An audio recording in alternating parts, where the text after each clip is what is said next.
नमस्कार, the leader Hindi के Mumbai bulletin में आपका स्वागत है। मैं हूं आपके साथ अभिनव रस्तोगी। आइए नजर डालते हैं महाराष्ट्र की बड़ी खबरों पर। महाराष्ट्र में फोन पर हेलो की बजाय वंदे मातरम बोलने का आदेश, राजनीति तेज। 2 अक्टूबर यानी गांधी जयंती से महाराष्ट्र सरकार ने फोन पर हेलो की बजाय वंदे मातरम बोलने का अभियान शुरू कर दिया है। डिप्टी सीएम देवेंद्र फडणवीस इस अभियान की शुरुआत करेंगे। सभी सरकारी अर्ध सरकारी कार्यालयों में कर्मचारियों को फोन पर हेलो की बजाय वंदे मातरम बोलना होगा। सरकार ने इस अभियान के तहत ये निर्देश दिए हैं। इसे लेकर महाराष्ट्र में राजनीति भी तेज हो गई है। समाजवादी पार्टी के प्रदेश अध्यक्ष अबू आजमी ने सीएम एकनाथ शिंदे को संबोधित करते हुए एक वीडियो भी जारी किया है। इसमें कहा कि बाला साहब ठाकरे फोन पर जय महाराष्ट्र बोलते थे। उनके सभी सिपाही, जिनमें आप भी शामिल थे, जय महाराष्ट्र बोलते थे। क्या अब आप बीजेपी और आरएसएस के दबाव में आ गए हैं? महाराष्ट्र की जनता आपसे सवाल करेगी कि क्या जय महाराष्ट्र बोलना पाप है, देशद्रोह है? बीजेपी हिंदू मुस्लिम राजनीति के लिए ऐसे ही नए नए पैतरे अपनाएगी जिससे नफरत की राजनीति कर सके। आप भी देखिए कि उन्होंने क्या कहा। साथियों, फिर बीजेपी के लोगों ने एक ऐसी चीज लाया जिससे हिंदू मुस्लिम के बीच में एक दरार पैदा हो।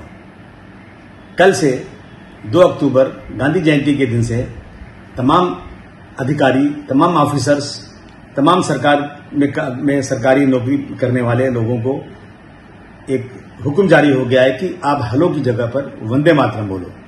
जनाब, मैं आपसे कह देना चाहता हूं कि हम सारे जहां से अच्छा हिंदुस्तान बोलते हैं, जय हिंद बोलते हैं, क्या इससे आपको कहीं देश के खिलाफ नफरत नजर आती है? जनाब, मैं आपसे कहना चाहता हूं कि हम सिवाय अल्लाह के, अगर सही मुसलमान है, अल्लाह को मानने वाला मुसलमान है, इस्लाम पर चलने वाला है, तो वो दुनिया में किसी के आगे सर नहीं झुका सकता, न जमीन के आगे, न आसमान के आगे। न दुनिया में सबसे बड़ा कोई इंसान होगा, चाहे कितना बड़ा तुर्रम हो जाए, उसके सामने भी सर नहीं झुका सकता। वो सर झुकाएगा तो सिर्फ और सिर्फ अल्लाह के आगे झुकाएगा। और मैं समझता हूं ये कोई देशद्रोही नहीं है, ये देश प्रेम है। इससे कहीं से देशद्रोह नजर नहीं आता है। मैं पूछना चाहता हूं, हमारे मुख्यमंत्री जो बहुत मजबूत हैं, जिन्होंने बहुत स्ट्रगल करके एक नई सरकार बनाया है, जो बाला साहब ठाकरे के फोटो के नीचे नजर आते हैं और बाला साहब ठाकरे के एक बहुत बड़े सिपाही की तरह से काम कर रहे हैं। हमेशा बाला साहब ने, मैं लाइफ में 1-2 बार उनसे मिला था। बाला साहब से जब मिला था तो जय महाराष्ट्र ही सुना था उनसे, टेलीफोन पर जय महाराष्ट्र। इनके जितने सिपाही थे, आप भी शिंदे साहब जय महाराष्ट्र बोलते थे।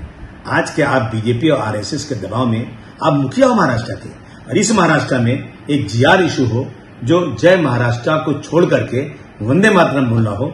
मैं समझता हूं आप भी लगता है इस दबाव में आ गए हो।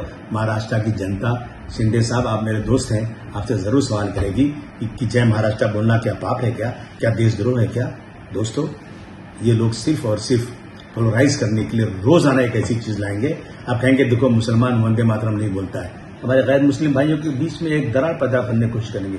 लेकिन भाइयों, इस देश के रहने वालों, हम देश से प्रेम करते हैं, लेकिन हम अल्लाह की बनाई हुई सारी जमीनें हैं, आसमान है, इंसान है, सब अल्लाह ने बनाया है, हम उसी के आगे सर झुकाते हैं। बहुत बहुत शुक्रिया। हम कभी भी वंदे मातरम नहीं बोल सकते, सारे जहां से अच्छा हिंदुस्तान जरूर बोलेंगे। नवी मुंबई में 4 मंजिला इमारत गिरी, एक व्यक्ति की मौत, रेस्क्यू ऑपरेशन जारी। नवी मुंबई में 4 मंजिला इमारत गिरने से एक व्यक्ति की मौत हो गई। नगर निगम के संभागीय अग्निशमन अधिकारी पुरुषोत्तम जाधव ने बताया कि घटना शनिवार रात 10:30 बजे के आसपास कोपर खैरने सेक्टर 10 के बोनकोड़े इलाके में हुई। सूचना पर दमकल कर्मी और आपदा प्रबंधन दल के सदस्य मौके पर पहुंच गए और राहत व बचाव कार्य शुरू किया। मलबा हटाने का काम अभी भी जारी है। 25 साल पुरानी इस इमारत में कुल 20 फ्लैट हैं। रविवार सुबह मलबा हटाने के दौरान प्रियव्रत सर्वेश्वर दत्त नाम के एक व्यक्ति का शव मिला। उन्होंने कहा कि यह पता नहीं चल पाया है कि इमारत में कितने लोग रह रहे थे और क्या कोई अन्य व्यक्ति भी अभी मलबे में फंसा है। एकनाथ शिंदे का उद्धव ठाकरे को दशहरा रैली से पहले बड़ा झटका। एकनाथ शिंदे ने दशहरा रैली के पहले उद्धव ठाकरे को बड़ा झटका दे दिया है। मुंबई का वर्ली इलाका, जहां से उद्धव ठाकरे के बेटे आदित्य ठाकरे विधायक हैं, वहां के 3 से 4 हजार शिव सैनिक दशहरा रैली के पहले एकनाथ शिंदे को अपना समर्थन देते हुए शिंदे गुट में शामिल हो गए हैं।